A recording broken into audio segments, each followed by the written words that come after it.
effacé wul li fi nekkoon ñu ngi doxal stratégie boo xam ni am na redresser d'abord impulser et accélérer loolu moo ñu jëmale perspective 2034 et 2050 maintenant loolu boo boolee yooyu taxawaay mooy indi tey nga am président bu taxaw ni askan wi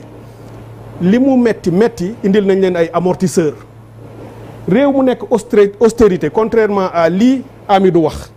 mu ngi naan Sénégal presque austérité la wala ajustement structurel bu ñu nanguwul la ñun ñu dund tuuti ci ajustement structurel xam nañu li mu meloon dañuy dindi subvention yëpp dañuy wàññi salaire yi dañuy wàññi fonctionnaires yi def départ volontaire gis nañu fii ay départ volontaire yu dul jeex réew moo xam ni wàññi woo yaa ngi yokk contrairement à lii ñuy wax ni dañu wàññi ay nit ministère de l'industrie rek ci seen programme de 25 milliards bu ñu jàppalee les PME et PMI plus de 130 000 emplois consolidés wala créés yu nekkoon war a nërmeelu wala yoo xam ne yu bees la yu ñu créé sur les petites et moyennes entreprises réew mu dem austérité doo def loolu réew mu nekk austérité doo def 342,5 milliards li mu wax 342,5 la du 343 342,5 milliards de francs CFA bu ñu delloo askan wi ci lu mu waroon jënd ci ay njëg ñu wàññi ko réew moo xam ne dañ naan dafa naroon nërmeelu du def loolu kon lii ñuy dégg tey ci discours 2026 bi mooy mu ni leen newoon naa leen jafe na waaye newoon naa leen seen gouvernement du lompoñ seen gouvernement buy am pexe la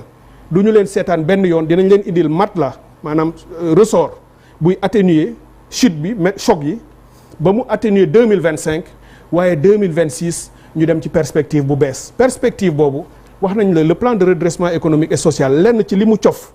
ci élargissement fiscalité bi du benn impôt bu ñu yokk dafa am ñu daawul fay ñu fayloo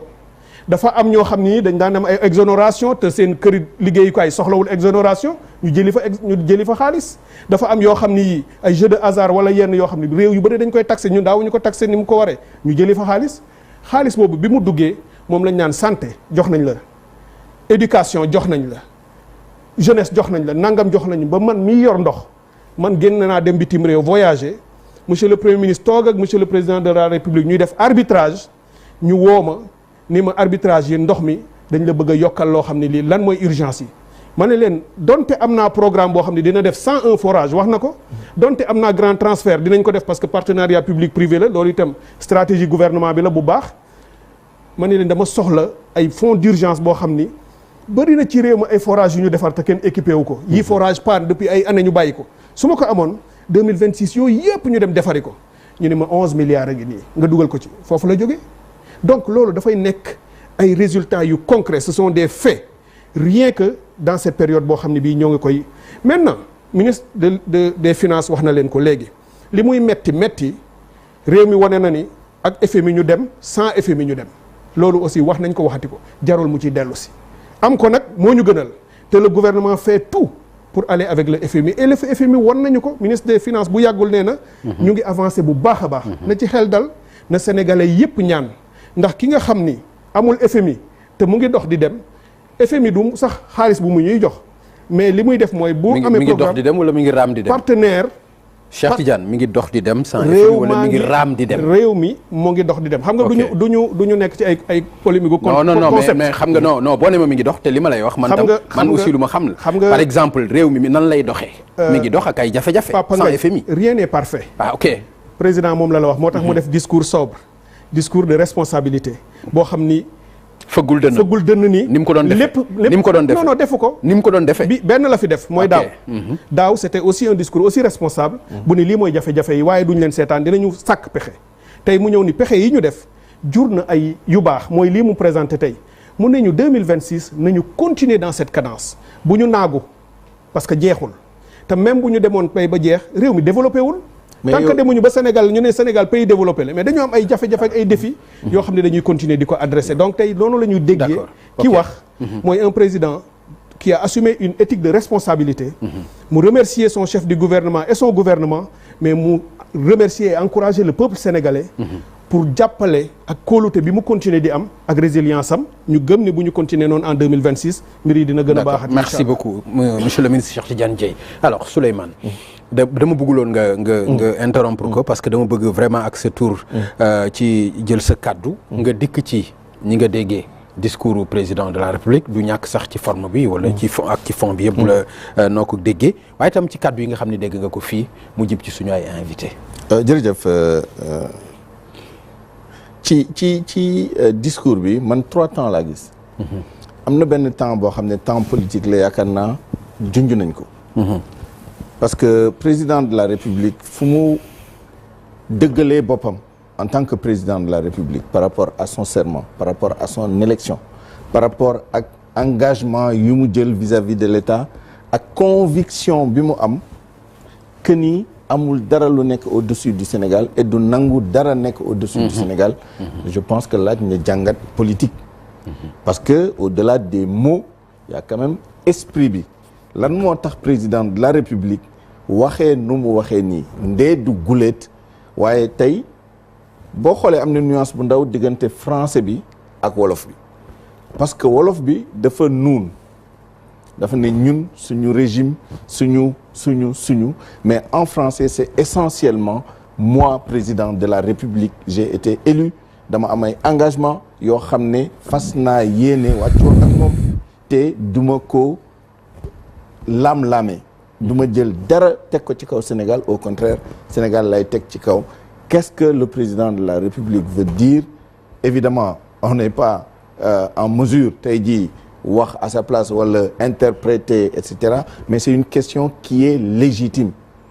dans le contexte politique bi ñu nekk nii où on parle de bicéphalisme de problème entre le président de la République et son premier ministre loolu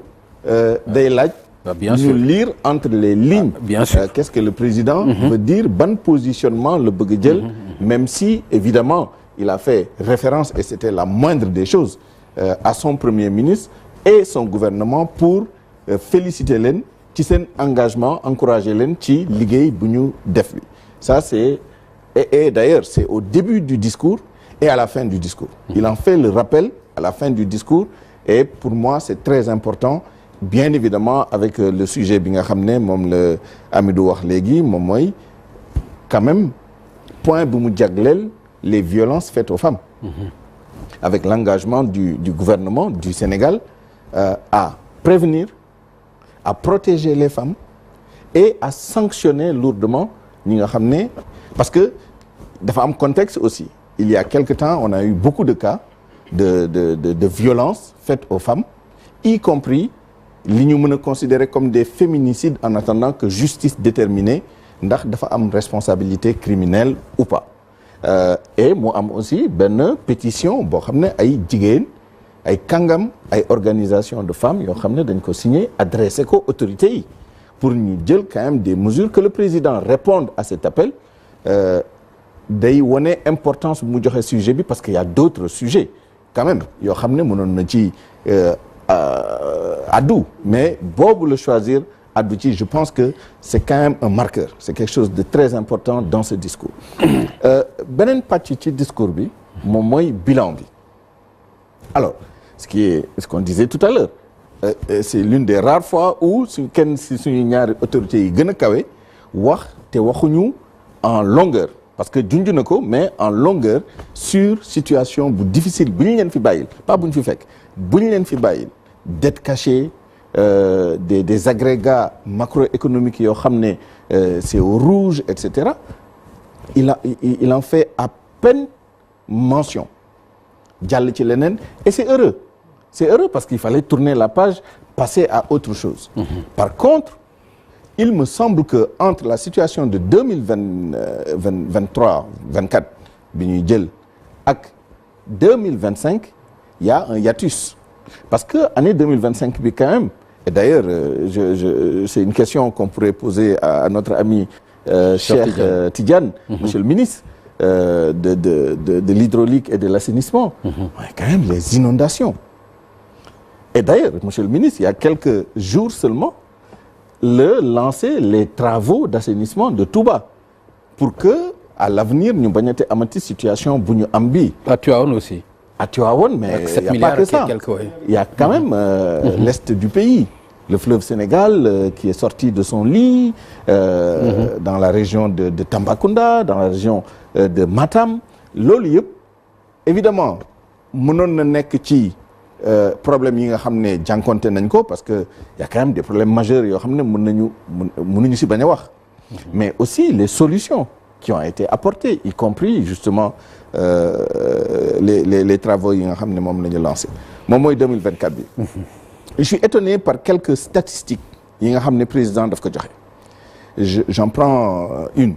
moom mooy la production céréalière de 2025 il me semble que j'ai entendu 2 500 000 tonnes alors que en 2023-2024 déjà on nous parlait de 4 millions de tonnes et de 3 600 000 tonnes une année avant qu'on vienne nous présenter 2 500 000 tonnes de production céréalière si j'ai bien compris comme une performance c'est quand même étonnant il n'y a pas que ça sur l'hydraulique par exemple je pense qu'on a parlé de 180 et quelques millions de mètres cubes à 1 800 000 mètres cubes année bi non après le grand transfert loolu après le grand transfert moom lay indi Dakar fii Thiès Mbour day yokk ci production bi qui était déjà de 180 et quelques millions de mètres cubes alors je pense que bon après il y a les chiffres qui ont été donnés pour 2026 et ça c'est la troisième phase moom mooy projection bi d'ailleurs boo xoolee séquence yi parce que boo xoolee nan la ñu structurer benn discours di nga xool en phase bi fan lañ ko teg di nga xam lan moo ëpp importance est-ce que c'est l'avenir est-ce que c'est le bilan de l'année est-ce que c'est le passé c'est bien qu'on n'ait pas consacré trop de temps au passé c'est passé j'estime que li xew année bi mënoon nañ ci gën a xuus ci problème yi am yi dette cachée bi Madana wax na ko problème économique yi les solutions tout à l'heure monsieur le ministre mu ngi koy wax évidemment qui a bien écouté le ministre des Finances bi ñuy présenter la LFR yaakaar naa dinañ ci ñëwaat bu si kanamee c'est pas aussi simple que ça parce que le ministre il dit deux choses et il insiste bi mu ñëwee ci APE yi les appels publics à l'épargne dafa ne APE yi on peut dire beaucoup de choses il a insisté bu ñëwaat mu ne on peut dire beaucoup de choses mais mu ne bu dul woon APE yi lan la ñu def mais en même temps dugal ni ci yenn yoo xam ne ñu ngi ko doon wax fii mais soriwu ci daf ko évoquer nii rek et je suis étonné d'ailleurs et ça c'est vraiment un pavé dans la mare du côté de l'opposition c'est-à-dire quand le ministre des Finances parle de TRS moom mooy les produits dérivés yi nga xam ne moom la Sénégal di utiliser actuellement pour lever des fonds au niveau des banques d'investissement des banques internationales en utilisant le marché régional c'est-à-dire am na ay sew-sew yu nekk ci information économique et financière ni Sénégal di amee xaalis conditions yi outils yu ñuy utiliser ma wax leen ci TRS bi rek tuuti tey boo bëggee xam la mooy TRS da ngay xool TRS bi Angola signé ak JP Morgan danger yi ci nekk yi risques yi ci nekk yi appel de marge yi nga xam ne daf ci nekk mën na nërmeel dëkk ñu ñëw di ñu ko présenter comme des outils pertinents c'est une erreur et